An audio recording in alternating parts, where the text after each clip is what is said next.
Fascism is everywhere in the United States. It's in other places too. I can speak most accurately and personally about the United States' descent into fascism. But let's be real, Europe is also having its far right moment.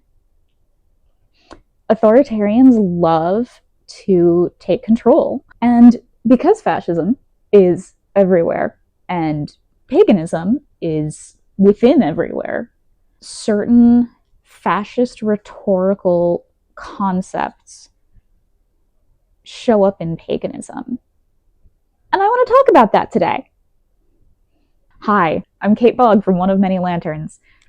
Let's dig into fascist rhetoric within pagan spaces. So what is fascism? Telling you this mostly so that you know I have done the research. Fascism is a political philosophy that centers authoritarianism, the sublimation of individual identity into the state, the justification of oppression via supposed biological hierarchies. They're nationalist. They're evil. Fascists are bad. Fascist governments violently suppress opposition and dissent, brutally oppress every marginalized group they can get their hands on, and do it all while soothing the egos of their rank and file members. There's a lot of thoughts that go into fascism, but the two that I'm interested in for this essay are the core fascist myth and blood and soil. The core fascist myth, the story that every fascist group, every fascist government, every fascist leader sells to its people, is that we were great once. We had a glorious history, but that was taken from us by some group. And in order to return to glory, in order to regain our former heights, we must destroy, punish, oppress, eliminate that marginalized group. The reason I call this the core fascist myth is because it's all lies the entire way through. That former glory is barely connected to reality. Modern fascists in the United States are lionizing the 50s and the 80s and the 50s and the 80s, when a certain strata of white, able-bodied, straight, cisgender, upper-class, non-ethnic people had a degree of affluence. And this vision of the past is nothing but rose-colored glasses, ignoring the fact that everyone who could be on Quaaludes was on Quaaludes. The economic prosperity was built on a culture of fear because of the Cold War. Black people existed and were having a bad time. Italian fascists look towards the Roman Empire as though they are somehow the inheritor of the glory of the Roman Empire, despite there being 1900 years between them. 1500 years? Despite there being 1500 years between them. This former glory, this mythic past, isn't about history. It's not about learning the complexities of people in our past and learning lessons that they taught us and taking delight in the ways that we are the same. It's about aesthetics and vibes. Aesthetics and vibes all the way down.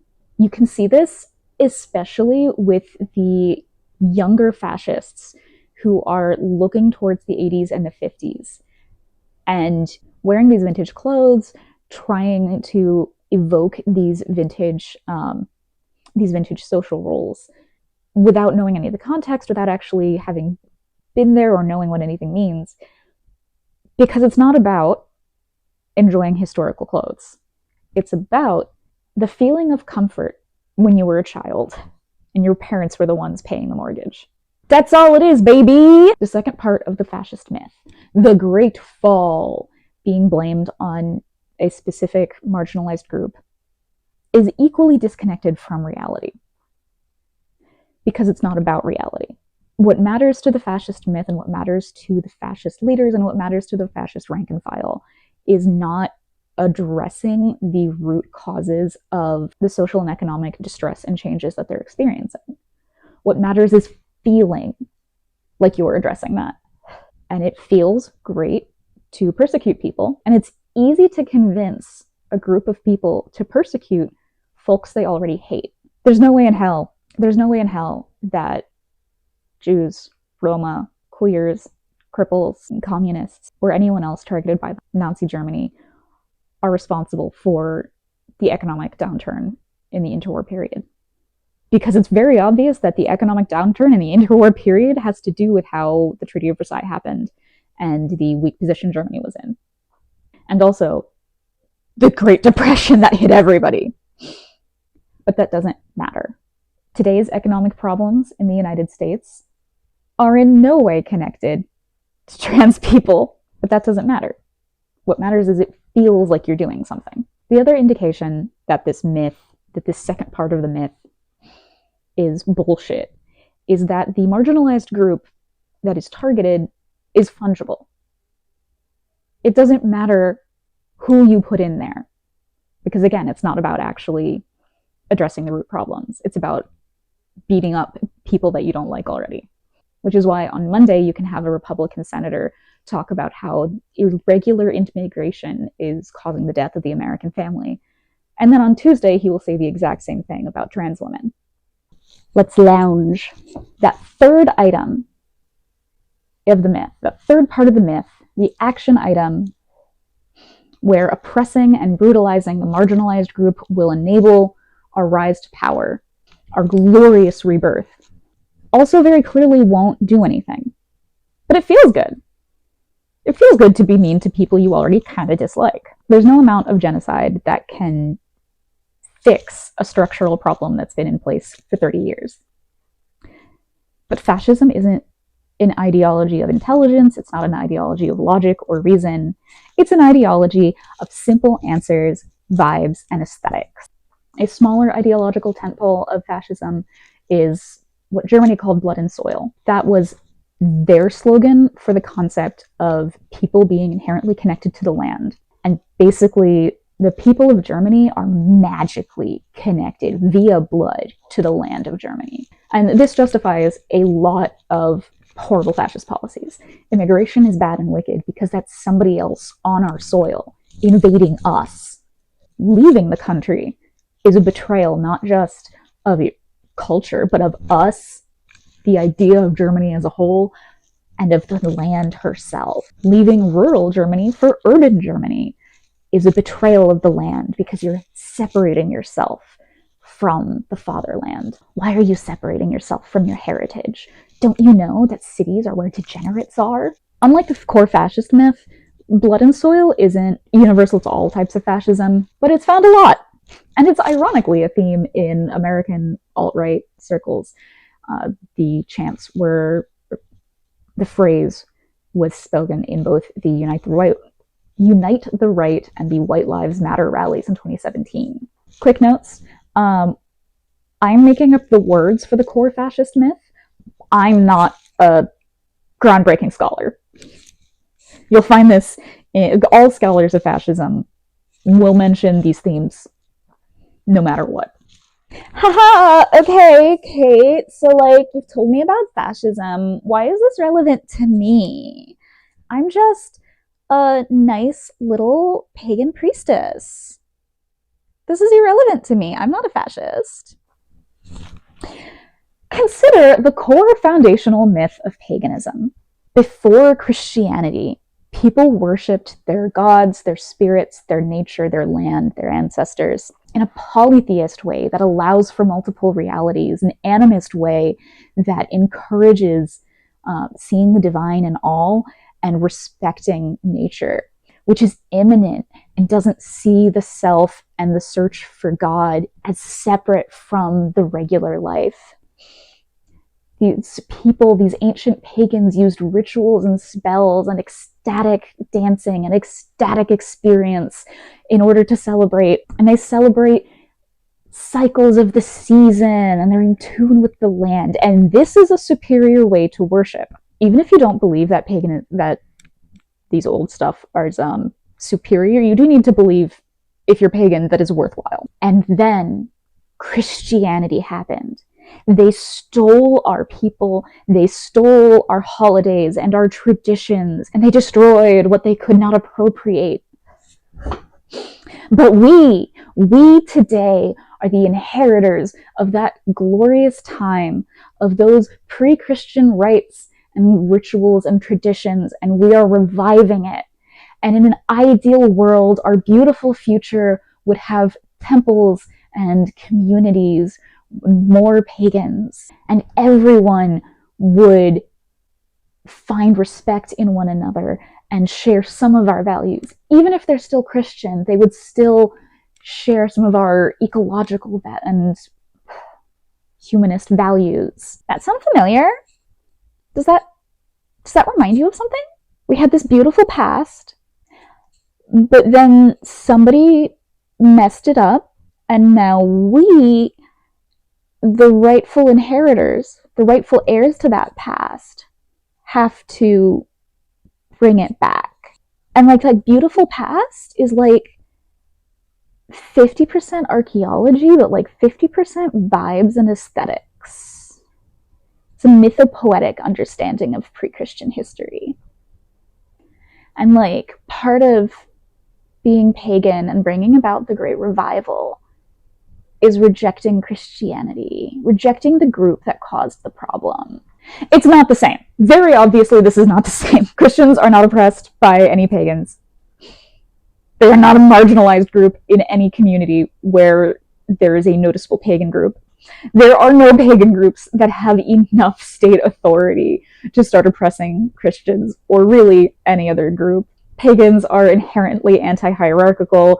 Pagans are they're not inherently anti-military, but pagans are inherently anti-hierarchy. We are very much about the individual and the community, not like subsuming the self into that. But there's a resonance between these two stories. Some of the notes they play are the same, and that worries me. I hear Christians ruined beautiful pre-Christian pan-European feminist goddess spirituality all the time in pagan, witchy, and goddess spaces. We blame Christianity for the ills of society since pre-Christian times, as though pagans weren't also doing a lot of social problems. Ancient Rome was literally an empire. Hephaestus is considered ugly and broken because he's disabled, and he was thrown off Olympus because he's disabled. Loki insults Odin by implying he's gay or feminine.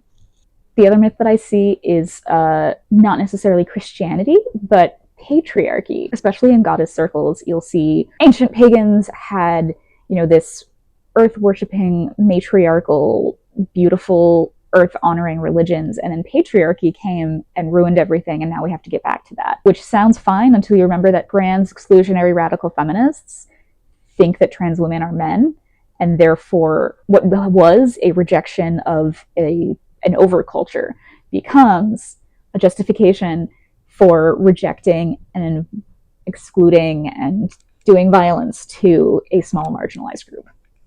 We have literally seen pagan fascists using and blending the core pagan myth with the core fascist myth. Our glorious pagan past was beautiful and racially homogenous and incredibly masculine, and then because of Christianity and racial mixing, we lost that.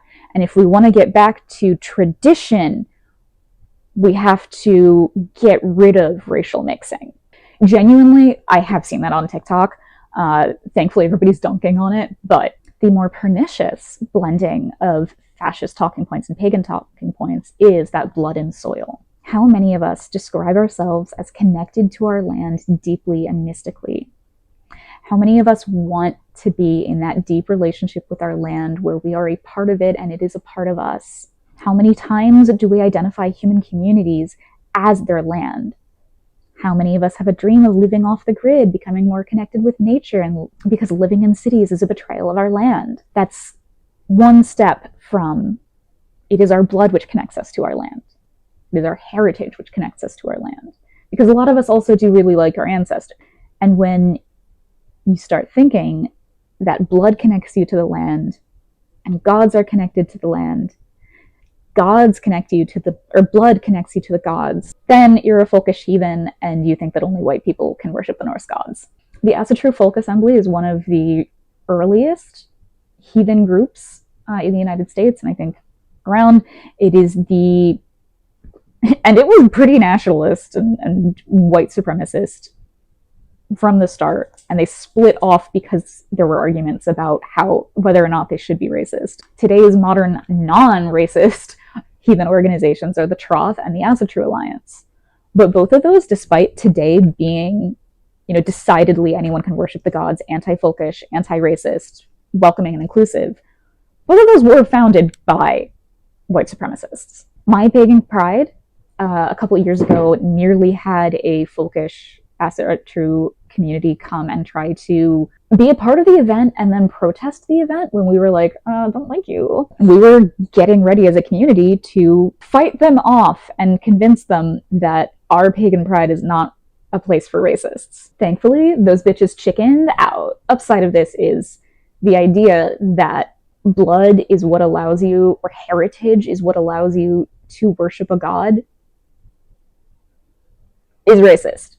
This focus on genetic connection in religion becomes a focus in genetic connection in communities, becomes self-segregation. Celts should be with Celts, and the Germans should be with Germans, and all the Browns should go be brown elsewhere. Some of these racists have gotten really good at framing it in progressive language about preserving culture and preventing cultural appropriation by making sure that white people don't get involved with brown things. And it's not that we don't allow people of color into our group, it's just we would really encourage a person of color who wanted to join our group to look into their ancestral stuff, look into maybe Santeria or something. I don't think we're the right place for you.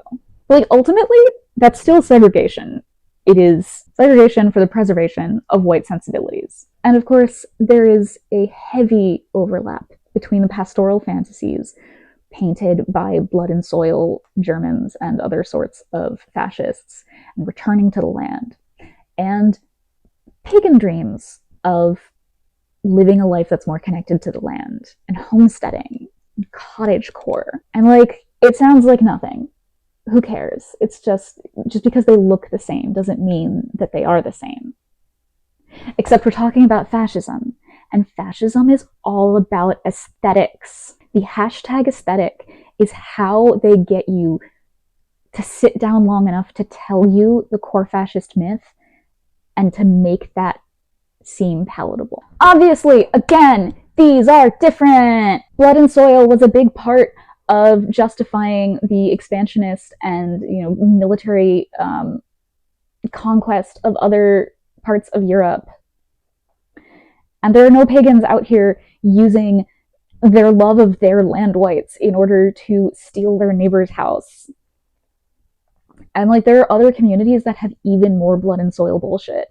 There is a very strong crunchy granola to alt-right pipeline, and that's stronger than the pagan pipeline. But again, like with the core fascist myth and the core pagan myth, the songs are playing some of the same notes. Okay, so why does this matter, and what do we do? Why does it matter? If you unquestioningly and uncritically accept a quasi-fascist talking point, then it's easier for someone to sell you a straight-up fascist talking point. Because after all, you kind of agree with them a little bit. And if you agree with one fascist talking point, that's just a couple of steps away from agreeing with another fascist talking point and sliding down that slippery slope. Even if you don't slide down that slippery slope, if you're only here in agreeing with one fascist talking point, because you agree with some of it, it's harder to notice when someone else is using these quasi-fascist and actual fascist talking points to convert others. You already agree with them. They seem reasonable. We have to know the fascist myths and talking points in order to recognize them and stomp them out before they become a problem. You can't fight what you don't know. And because I'm really targeting this channel and this talk, this video, to priests and priestesses and leaders of the pagan community, it's our responsibility to make sure that our groups are inhospitable to fascists. This protects our members, to whom we have a responsibility, and it protects our larger community. Because if a fascist tries to join 5 or 6 different covens in the area and gets kicked out of every single one, he's going to stop trying. So how do we stop our communities from resonating with these talking points and myths? How do we clarify the stories we are telling ourselves and each other and make sure that those stories don't lead to a dark place? I'm so glad you asked. For combating and addressing the similarities of the core fascist myth, you can start by just being more honest about history. Don't gloss over the flaws of the pagan societies that you are learning from and taking inspiration from. The Celts very much did human sacrifice, and Christianity did a lot less stealing and destruction of pagan traditions than we think. A lot of our modern pagan traditions aren't stolen from documentable pre-Christian religion, but rather from traditions of people who called themselves Christian and were Christian. I won't say we stole these traditions from Christianity, because the fact that all the Welsh folks parading with the Mari Lwyd were Christian doesn't mean that the Mari Lwyd tradition is Christian in any way, in related to Christianity at all. But like, we are inheriting and borrowing and reviving these traditions that Christians did make, and we are making these traditions pagan in a lot of cases, not in all cases. And like, be honest with yourself about when you're talking about actual history versus when you're talking about the mythopoetic history. I start every Sabbath ritual with a quick rundown of what our ancestors did to celebrate that holiday. But I am using ancestor to refer to everything from 100 years ago to prehistory. I'm flattening all of these ancestors into one to tell the story of all of the traditions that we are coming from, so that then we can play with those traditions today. We can also chill it a little bit with Christian bashing and the adversarial thinking. Again, Christianity, as a force throughout history, has done some bad shit. Has also done some good shit. And all of the violence and appropriation and oppression that Christians did to pagans as part of converting them didn't happen to us. Modern Christians should not be held responsible for things that Christian missionaries in the 800s did. Remember, kids, this sort of black and white thinking where like pagans good, Christians bad, that's a really Christian thought pattern. That dualism is it's a piece of Christian baggage that you have to unpack. The world is full of shades of gray and even color. How do we stop our communities from resonating with blood and soil? 2 ideas. Celebrate the soil that you're on and be honest about it. Most of the people watching this video live on colonized land. If you live anywhere in the United States and you're not indigenous to that area, you don't have a long ancestral connection to it. Learn which people were displaced from your area and which spirits they prayed to. I live in Lenape-Hooking, whereas most of the actual Lenape were displaced and sent to Canada and Oklahoma. One of their spirits is Mising, who's like a protector of animals and the spirit and the forest and hunters. He's found on the tribal seal of the Delaware Nation of Oklahoma. And then once you've learned about these spirits and about these people, make offerings and develop a relationship. I would, as part of like a hospitality thing, make offerings of both stuff that's your tradition, incense, little crafted items, pure water, alcohol, and the offerings of their tradition. Tobacco is pretty safe. Tobacco is liked by a lot of native spirits. But do your research, figure out what ways you can politely honor these spirits. And then connect yourself to the land through your actions. Learn about native flora and fauna, do some environmental work, pay attention to the environmental issues in your area, serve the land. And while you're doing that, let go of the idea that it's blood. Let go of the idea of blood. It's romantic to imagine that we are connected to our earth and to our gods through our very being. But if we are connected to our gods through our very being, without having to do anything, that means that there are some people who aren't connected to our gods. And like, we're better at being connected to our gods than those people. And that becomes kind of this biological hierarchy, which is like a core part of fascism and authoritarianism. But most importantly, the best thing you can do, that you can do today, tomorrow, and forever, to stop fascist thoughts from taking hold in your community and to arrest the rise of fascism before it even starts, is to make it clear that you do not fuck with fascists. Make an inclusion statement. Kick out Nazis. If you're a heathen, you can ally with Heathens Against Hate. Get ready to argue with TERFs and with white supremacists. Always be ready to throw hands for your kindred.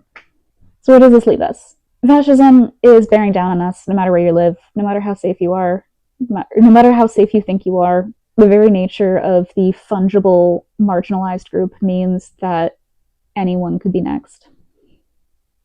That means we need to fight fascism wherever we are.